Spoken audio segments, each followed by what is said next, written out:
Beloved, welcome back to the channel. So it finally happened. I was truly humbled yesterday on the dirt bike. As I was coming home from the Wildfire Speedrun, I got in over my britches and thought I could get over a log that I couldn't, looped out and really got injured. Dislocated my finger. Now this is 25 miles from home, and fell on a punji stick that just happened to miss my backplate body armor and crack a couple ribs right where they connect to my spine. It was a rough night. So you can expect some low effort but good content today. One of the biggest questions that was coming through on that video was people asking about my communications, my radio setup.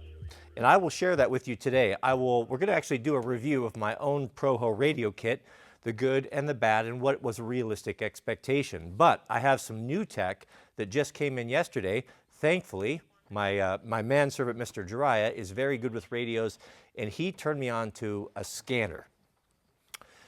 I was using his scanner in the video, and in the past I was using the Baofeng radios for scanners, which it works kind of, but nothing compared to a proper dedicated scanner. And I really wasn't aware of that until I got to spend some time with his following these wildland fires, and I found it to be absolutely invaluable. For example, let's say that there's a ProHo somewhere that likes to ride in the national forest and likes to keep tabs on, well, where Forest Service law enforcement is at any given time, so that he could deliver donuts or just stop by and say hi. It's nice to know, well, where your ops are, right? There's just so many things. And so I got to looking around and talking to him, and he recommended the Uniden Bearcat. This is the SDS100. This is the best digital scanner on the market, and it came in the mail yesterday. I spent all night with it. I watched all of the nerds on YouTube, and I'll tell you, bless them, those radio guys, man, I haven't met nerds. I thought the D&D guys were bad, or the Elden Ring guys, but the D&D guys, or the radio guys, they take nerd to a new level. But bless them, someone's got to do it. So here's what my needs are. Any of you who have seen the movie Kelly's Heroes, if you haven't, you should watch it. It stars Clint Eastwood, and just basically what the plot is, it's based in World War II, and it is a Sherman tank, a group of guys that are in a Sherman tank, and they hear about some, well, Mr. Mean Mustache Man has hidden some gold somewhere, and they're going to go behind enemy lines, get these gold bars, and take advantage of the fog of war and make themselves all rich. But there's one particular scene, and the character, I think it's Donald Sutherland, and Don Rickles. Donald Sutherland is the Sherman tank commander, and he's this new age kind of hippie type of guy, and then Don Rickles is the mechanic, and they're always going at each other. And the mechanic is complaining to the tank commander, oh, you got to take care of this machine, and you run it too hard, and I'm going off memory here. And I just remember the tank commander, he like holds up the pen, he's like, no, wait, man. I don't care about what makes them go, I just ride them. And that's the way that I am with radios. I don't want to get into the technical manuals. I don't want to get into the weeds. But one thing that really was brought to the forefront for me was how important communications were in a time of need or a time of natural disaster, i.e. the fire that we have bearing down on us right now. The communications, the radios, have been the single most important thing that I have in my arsenal, in that it keeps me informed. I'm not in the dark. I'm surrounded by people that have no idea what's going on because they don't have radios. They're relying upon information coming from the government, which is, it's coming, but it's slow. You know, they've got more important things to do than holding everyone's hand. But the fact that we've got these radios and the scanner now has just, it's incredible what that capability is. I'm following the aircraft. I'm following all the communications. I know what's happening in real time. And that really puts my mind at ease and helps me to make good decisions. Should I leave my house? Should I take my family to safety? Well, I know I'm much better informed, and I cannot stress the importance of having a communications setup, something that works, that's simple. So with that being said, I'm going to show you. Let's go over my kit, the kit that we put together, or that Evan at Radio Made Easy put together. I'm going to talk about its strengths and its weaknesses and what we're going to do to make this a little bit better. This is the ProHo 3 radio kit that Evan put together for us, that we made available to you guys with the SOE bag and the upgraded antennas. And I'll tell you, 3 radios is perfect. You have one for you have one for your family, and you have a third to share with someone who doesn't have a radio. I've found the 3 is absolutely perfect. We have the Baofeng radios, and they have worked so well. As you saw in yesterday's video, we were able to reach out easily 8 miles to the base station here. I was able to communicate with my manservant, which really gives me a peace of mind, especially when you live in a place that doesn't have cell service everywhere. So that I've been very happy with.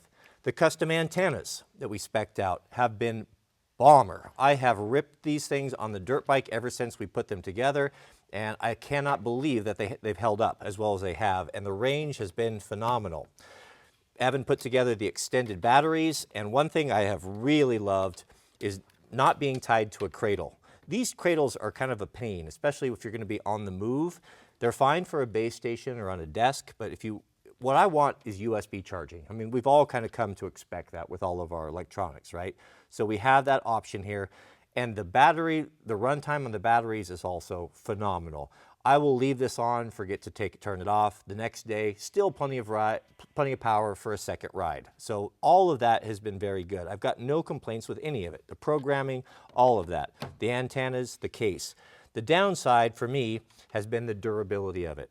Now these are not super skookum high spec, IXP, whatever, waterproof. This is a budget option. And if you're just doing normal dude stuff, they're going to be just fine. But I'm rolling these things in dirt bikes, and I'm crashing all the time, and the cases have not been tough enough for that. The problems that I've had with mine have been with this one here. The speaker quit working, no audio. So the radio still works. The workaround has been I use this one with a remote mic, and it works with a remote mic. So something has happened with the internal speaker. But again, these things have really been abused. They've gotten wetter than they should have, and I'm pushing them way outside of their design specification. My friends have a nickname for me. They call me the Ruiner, because I ruin gear. If it's not tough, it will be destroyed by me. So the fact that they're all still working and still functioning is a miracle. This one right here has the clips that hold the battery have broken. So there are 2 little clips on the bottom of the radio body, and what happens is you can see they no longer latch in there. Radio still works. I throw a piece of tape around it or a zip tie. It's still been functioning. It hasn't had any problems whatsoever. The third radio is cracked on the top from a crash, but otherwise fully intact. And again, all 3 are functioning. Apart from just cracked housings and a bad speaker, that's what has happened. And all of this has been a result of crashes on mountain bikes, dirt bikes, and snow bikes. So what's the solution? What are we going to do about it? Well, Evan has been made aware of this. When I was in North Carolina, I met with the middlemen, and we had this conversation. Evan is going to be coming out here very soon. He's coming out with his family, and he has a special surprise for us. He's putting together for us a more industrial or a tougher kit. It's going to be more expensive, but that's what we require. We're going to need something that's going to be more heavy-duty, waterproof, and more crush resistant. The capabilities, I have nothing to really improve upon that. I've been very happy with the programming. It's just I need a tougher case. So I don't know what he's going to come up with, but he watches these videos. He's very in tune with what we have need of, and it's got to be a very difficult challenge for him, because what I told the guys is I said, these radios, you got to make it Barney style for me. You got to make it so that like a 5th grader could understand it, because ProHo, he's not gifted when it comes to this sort of thing, and I want it simple, I want it robust, and I want it to work. I just don't have the bandwidth to sit down and to pick up another hobby. I've got too many plates spinning, and I just need it to be simple, and I need it to work. So I'm very excited to see what he comes up with, and the moment I get that, I'll share it with you. Lord willing, we'll do a live stream if you'd like to, and we can answer all your questions, and these will be made available to you in, I'm thinking, a 3 radio kit. Maybe we can do a single. We'll find out. I can't even speak to it because I don't know myself. I'm smart enough to put the responsibility in the hands of people that know what they're doing, and I trust that Evan knows what we have need of. Now, I kind of teased you guys with this scanner. I want to touch on that a little bit. I'm not qualified to really talk about it, but I can give you my impressions of it and what I like about it. This scanner is revolutionary in the fact that it's digital. Now, the scanner that I was using yesterday was analog, and that has worked fine because the Forest Service with fire uses pretty antiquated radios. They use the BKs, you know, the or whatever they are. I forget the name of it, but it's old school technology. There's nothing digital. Well, I don't know. I shouldn't even be talking about things I don't understand. But how I understand this is that if you want to listen to law enforcement, emergency services, especially in the urban areas, there's been a kind of a myth out there that all this communication is now encrypted. That's true and not true. Some of it is encrypted, but most of it is, I think it's something they call truncated, meaning that they are using multiple repeaters to send out signals. And when the old scanners try to pick that up, it's all jarbled and jumbled because of the latency or the time it takes from different repeaters to come. So this scanner now has the capability to understand that and to discern it. And it's very simple to use. I'm going to touch on the key features and why it works for me. This scanner, I mean, if you are a nerd, you can geek out on this until the cows come home. But if you're just regular ProHo and you want, turn it on, push a button, make it work, it'll do that for you as well. The key features with this is it has the ability, when you set it up, you put your area code in. You punch in your area code, and in the system is all of your emergency channels already pre-programmed. So you can roll into Chicago, for example. Let's say you're on the road, and you can punch that area code in, and it's automatically going to put all those channels in, and you can start listening. The other key feature that I really like is there's an avoid button. So any of you who have listened to a scanner, you know, you'll get on a channel that's scratchy or it just keeps coming on and nothing going on, or someone's got a hot mic keyed. You can simply push that and avoid, and it takes it out of your rotation until you turn the battery off, or until you turn it off, so you don't lose it. But you know, that sort of thing. And then the best thing is this green button right here. You put your antenna on it, and you take it in your car, and wherever you're at, you don't even have to put the zip code in. You hit that green button right there. It's called Around Me. It's going to automatically pick up any communication in your area that's around you. And you can set it in here from between 10 and 50 miles. And that really is all ProHo needs to know. I will put this in my pocket. I know how to turn it on. I'll screw the antenna on, and I will push this green button around me and adjust my volume knob. And I'm good. That's all I need to know. With this scanner, now I can just hit that green button right there, and it's going to pick up all the aviation.